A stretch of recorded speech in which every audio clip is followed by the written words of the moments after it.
It's been a while since last na nag-review tayo ng Realme phone. And this got me excited ang Realme GT7 Pro. Nawawalan ako ng gana i-review mga local release ng Realme kasi and Realme 13 na may Dimensity 6300 tawag nila gaming phone daw. Ito ang the real gaming beast. Dahil this one comes together with the Snapdragon 8 Elite, Corning Gorilla Glass 7i, Android version 15 na may Realme UI 6.0, triple 50MP camera lens, 6,500 mAh na silicon carbon na battery with 120 watts na fast charging capability. And it might even surprise you dahil this one will be even cheaper than the global GT7 na recently just released. More details after this quick intro.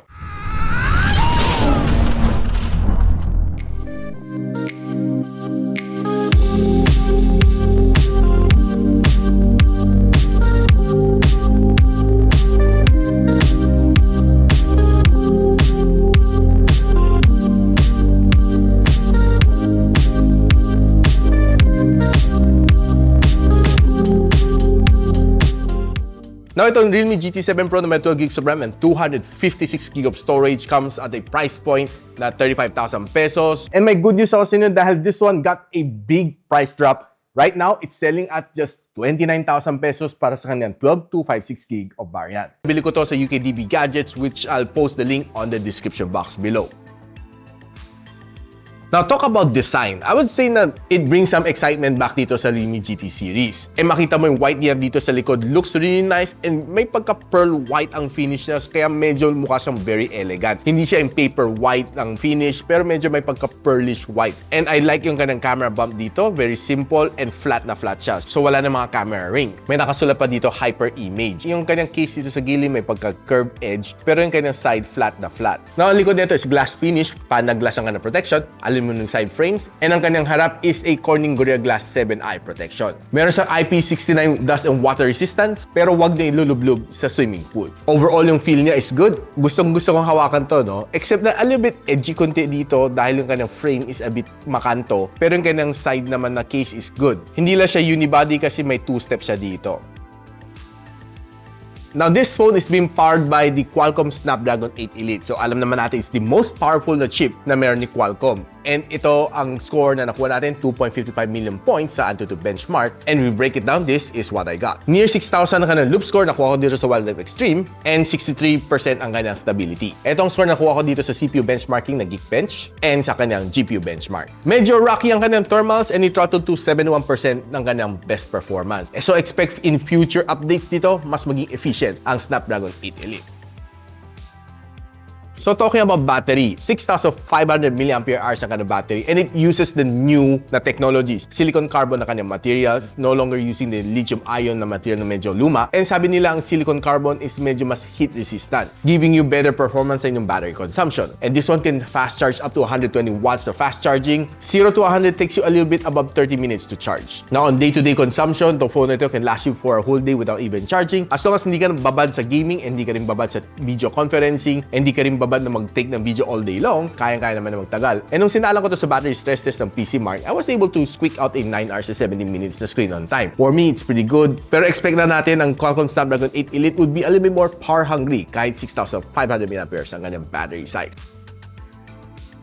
Na maganda experience ko dito sa kanyang screen. It has a 6.78-inch na LTPO AMOLED display with 120Hz screen refresh rate, HDR10+ and Dolby Vision, and ang kanyang maximum brightness mataas sa 6,500 nits if you're watching HDR content. If you're browsing naman through dito sa socials, expect mo a really good experience dahil ang ganda ng kanyang screen, the colors are punchy, and I love scrolling on this phone, especially sa mga social media like Facebook and TikTok. Talagang mabilis ang scrolling mo, basta maganda yung internet connection, wala kang maging problema dito. And if you're watching mga long format na videos, expect a good performance din dito dahil it supports HD content kasi meron siyang level 1 na Wi-Fi security level. And watching on YouTube, expect to give you a really good immersive experience dahil the colors are really great. I love the experience watching on this phone.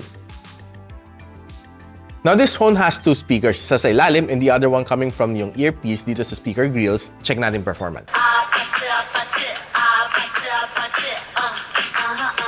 Honestly, yung kanyang sound is really great, malakas, and ma-feel mo yung bass dito sa kanya. Parang medyo nayugunti ang phone na ito. And I love the sounds coming out from this one. And if you love music, may enjoy mo to with Spotify or other music players from your phone. Now, naglaro tayo ng 3 titles dito. I played Call of Duty Mobile, Farlight 84, and Genshin Impact. Pagdating naman sa Call of Duty Mobile, expect a really good immersive experience dahil a flagship phone like this can really give you a really smooth gaming experience. And playing the Call of Duty Mobile isn't any exception. It was able to let me enjoy itong game na ito. The sound was great, the touch response was really fast, and one thing to like dito sa kanya is magandang view ko dito sa phone na ito. Playing after 30 minutes dito, I was able to get a temperature of 39 degrees Celsius. Pagdating sa Farlight 84, sinagad ko rin ka na graphical settings and the gameplay was really good. And naglaro ako ng 3 VR matches dito para ma-feel ko yung game. And after an hour of gameplay, I would say na sobrang smooth ang gameplay. Wala kang mapapansin na lags or anything dito sa kanya. And the sound was really good, the touch response was good, and pinakamainin na na-achieve niya is 39 degrees Celsius. And pagdating sa Genshin Impact Snapdragon 8 Elite, kayang-kaya naman talaga mag-perform. I would say na sobrang smooth naman din ng experience ko dito. It was able to let me play the game to my heart's content. And battling the bosses dito, medyo marami sila on the certain battlefield. Wala ako na feel na lags dito sa kanya, and the touch response was really great. Though, one thing to like dito sa kanya, it seems to me na magandang cooling technology dito sa loob, and pinakamainin na na-achieve niya is just a 42 degrees Celsius. Now, one thing na napansin ko dito sa GT7 Pro is medyo mabilis mag-drain if you're playing games. Lalo na ko all high settings, sagad-sagaran sa Genshin Impact, you would definitely need a power bank or simply just plug it to your adapter. Lalo na if you're outside playing games, I would suggest to bring a power bank. And I have here is a Chukte, the P series, the power bank. This is a 10,000 mAh the power bank and supports up to 150 watts of fast charging. Nung ginagamit ko to while I was playing games, ang bilis niya mag-charge dito sa phone. And it was able to give me a super VOOC charging while I was playing games. Ito guys, so tingnan niyo, nag-super VOOC charging siya. There's only a few power banks na kaya mag-support ng super VOOC charging sa mga Realme devices, and Chukte is just one of them. What I like dito sa kanya is very small, sleek ang ganang design, and yet very powerful. 150 watts of pure power ang kaya nabigay sa'yo. And sa taas, it has 2 charging port, isang A port and isang C port. Definitely you should use the C port to give you the faster charging capability. So if you're interested dito, link on the description. Napag-usapan na natin ang camera nitong phone na ito. This one has a 50MP na main camera sensor with OIS, 50MP na telephoto lens with OIS and 3 times optical zoom, and a 8MP na ultra-wide lens with 112 degrees na field of view. This one can shoot you up to 8K and 24 FPS, and the front-facing camera is 16MP, which can shoot you up to 1080p and 60 FPS. Now, subukan muna natin tingnan ng some of the shots na nakuha ko dito sa Realme GT7 Pro. And I would say na some of these shots are really nice. Natural ang feel niya, and you would get yung tamang color, tamang timpla ng color ng kanyang greens. Hindi siya saturated and hindi rin siya overexposed. So I would say na maganda ang kanyang pagkakuha. Ay kumuha ka some of this Christmas flower shot. I would say na really good ang kanyang pagkapula. Yun very natural red niya. And taking some really nice quick shot like this one looks really nice and pop out ang kanyang subject. And if you're on the go and may nakita kang pusa while you're walking, makapag-quick snap naman siya. Kahit medyo malikot ang pusa na ito while I was taking this shot, I was still able to capture some really nice moments from this cat. I was able to take in some nice Christmas decor shot from the outdoors, makita mo talagang maganda ang pagka-capture niya. Though this shot is a little bit more of a overexposed shot for me,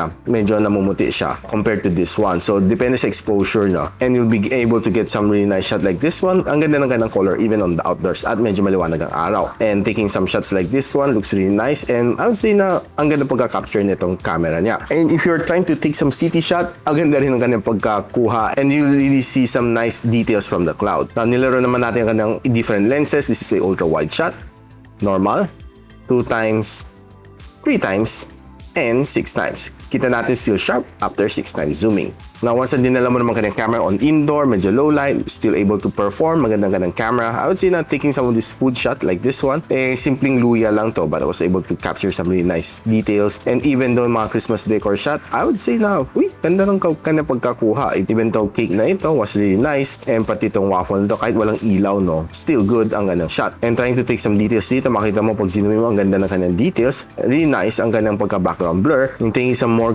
Christmas decor shot from the indoor, photographer, you'll really appreciate tong kanyang camera. Really nice ang camera ni Realme GT7 Pro. And taking some gown shot like this one, makita mo mga details niya sa kanyang mga beads. And strolling around sa loob ng hotel, you'll be able to capture some nice shots from this one. Nung gabi na, dinabas ko tong camera, medyo pansin ko medyo a little overexposed dito sa kanyang right side. But on the other shots na night shot, I was able to capture in some really nice snaps dito sa mga Christmas decor dito sa Dapitan Arcade. And yeah, I would say na pretty nice, no? Depende lang sa exposure. But nung shot na ito, I really love this shot. Except na sayang sana nang umilaw lahat, no? Parang ang ganda ng color, pero iba-ibang ganyang pattern. Kahit medyo madilim to, well, I was able to capture a good snap from Santa. Now, pag-usapan natin ng selfie camera on outdoor, I would say it was able to capture me some really nice snaps. I would say na pretty good ang camera ni GT7 Pro. Pagdating sa selfie on outdoor, I was able to capture some really nice details sa aking mukha. And on indoor situation, I would say na still good. Still able to preserve many details from my face. And yeah, like this one, I would say na not bad, pero medyo a little bit softer. And this one is still looking good, but a little bit soft pag zoom in mo na siya. If you're checking the front-facing camera, I would say na not bad. Stable siya. And magandang ganang resolution if you're using it just for vlogging, you're walking just using this camera without any gimbal. Very, very stable siya. Pretty good. And if you're walking using the rear camera, I would say na stable din siya. Smooth din ang kanang transitions, shooting a 4K video. Pretty good din ang kanang resolution. You'll be able to get some really nice vlog if you're using this phone for vlogging.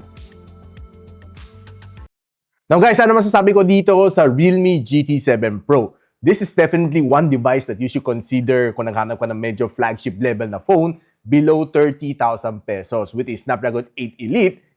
Wala ka na ba yung hahanapin pa? It has a good camera, big battery, and of course, 120 watts of fast charging. Now, if you compare it side by side with the Realme GT7, di hamak na mas malakas ang kanyang processor dahil a Snapdragon 8 Elite is way better than a MediaTek Dimensity na 9400E. Ang Antutu benchmark score ni 9400E is 2.1 million and 2.7 million naman kaya abutin ni Snapdragon 8 Elite. Yung kanyang rear camera is almost at par, pero ang selfie camera, I would say, mas lamang nga lang si GT7 na global. Mas maliit ng konti ang battery ni GT7 Pro, but both of them has IP69 dust and water resistance. All of that for a 10,000 pesos na savings. But of course, a word of warning, this is a China ROM phone, wala siyang warranty locally, and wala siyang Google Play Store na naka-pre-installed, pero madali lang naman i-install. And of course, pampagana sa inyo, China ROM always get the faster na software updates compared sa kanyang global counterpart. So kaya guys, would you pick the GT7 Pro na China ROM or would you pick the GT7 na global variant